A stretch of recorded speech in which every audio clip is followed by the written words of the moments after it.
In the last week video, I created a flow that gets the items from a SharePoint list and converts it into an HTML table, and then sends the HTML table in an email. One of the questions that I got from multiple sources, from LinkedIn and from YouTube and different places, was, Ali, how do you style this table? Because it's a very basic HTML table. And today I want to show you how to style it. Let's get into the video and see how it turns out.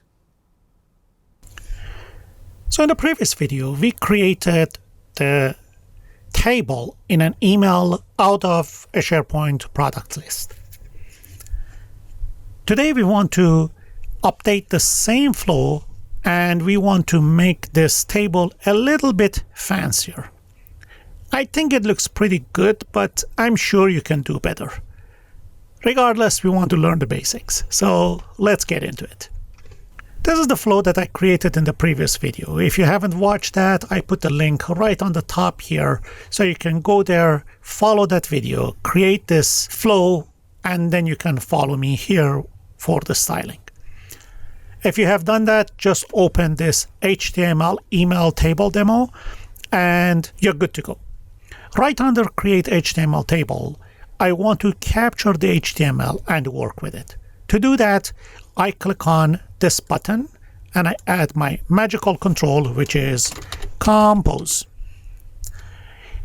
If I click on this Compose, I can get the input from Create HTML Table and capture it inside this Compose as text.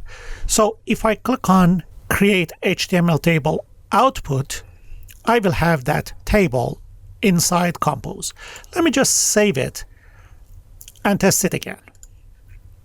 I click on Test, Run Flow, Done, and now if I click on this Compose, it gives me the very same table that I put in the email in the previous video.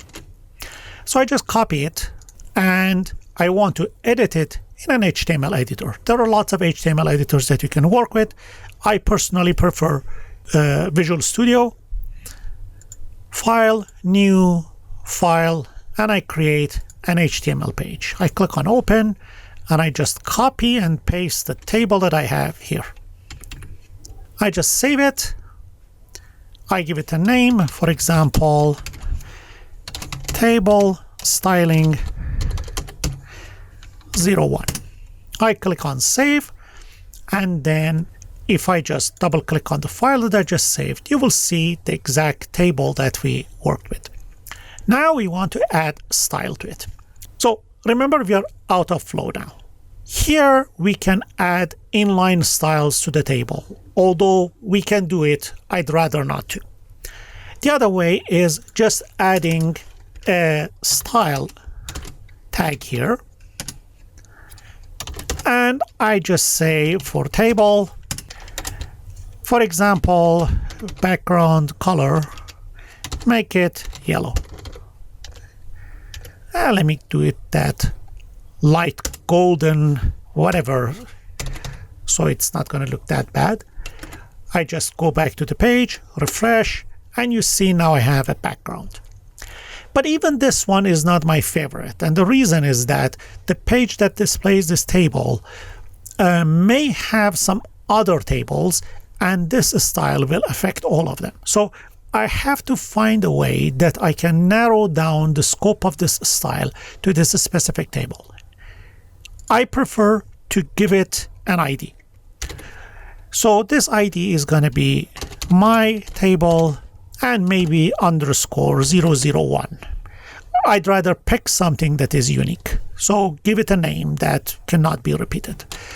So now if I refer to this table using this ID, chances that another table or another object in the same page has the same ID is much slimmer. You can even be creative and use a unique ID for this. Just create it using tools, create UID, just remove this hyphens and paste it here. Regardless, All we want is a unique ID for this table that style refers to this table by that ID. So let me just replace this table with the ID that I have now. And let me change the color to red, maybe orange red. And I save it. And let me go back to the page and refresh it.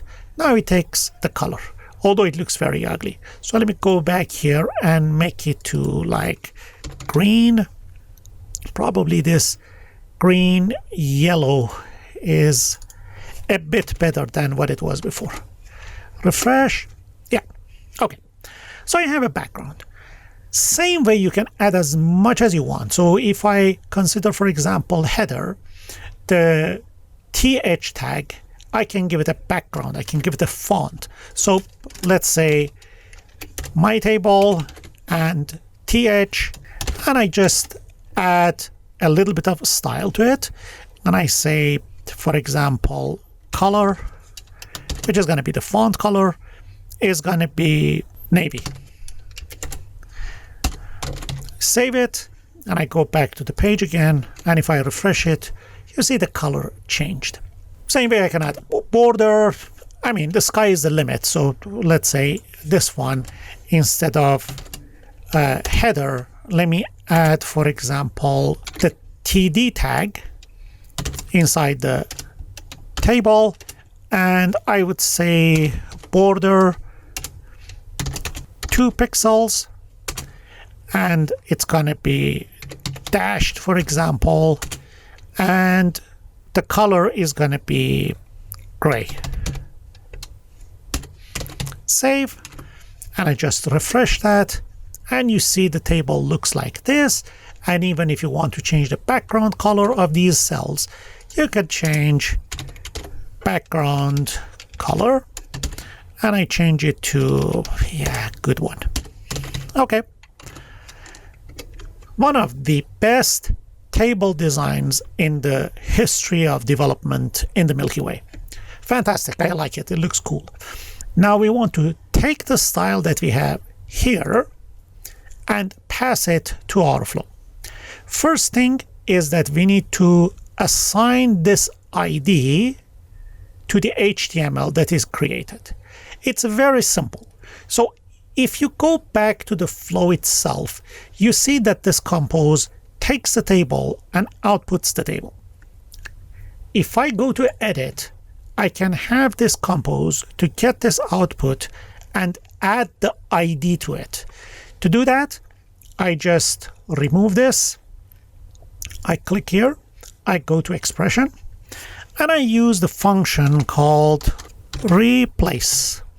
Replace accepts one big string that I want to work on it. And this big string, let me get it from dynamic content.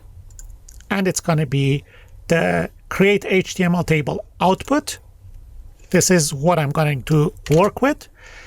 The second parameter is the value that I want to replace. So I put single quote.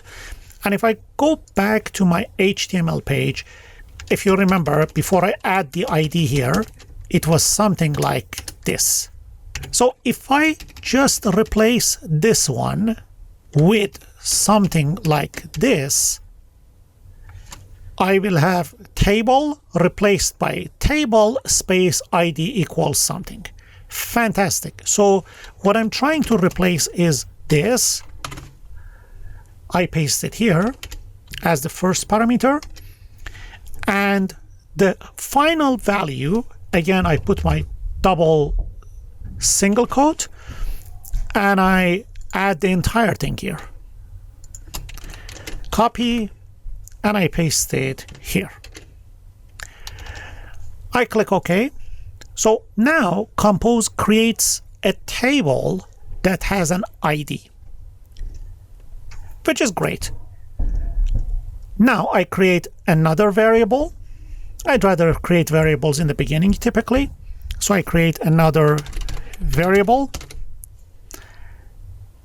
initialize variable, and this variable is going to be my table style. And probably I want to rename this one to table style. Looks better. Type is going to be string, and value is going to be the value that I created here. Copy and paste it here. I click on save. So I have the entire values here in one string variable. And now all I need to do, I need to go back to my email. Instead of this output, I need to have the output from compose, which is going to be this one, which is the table that has an ID. And right after that, or before that, I can add the table style. Now let's save it and test and see the result. Test, test, run flow, done. And now we can go to our Outlook and see the result. And this is the table that is beautifully styled.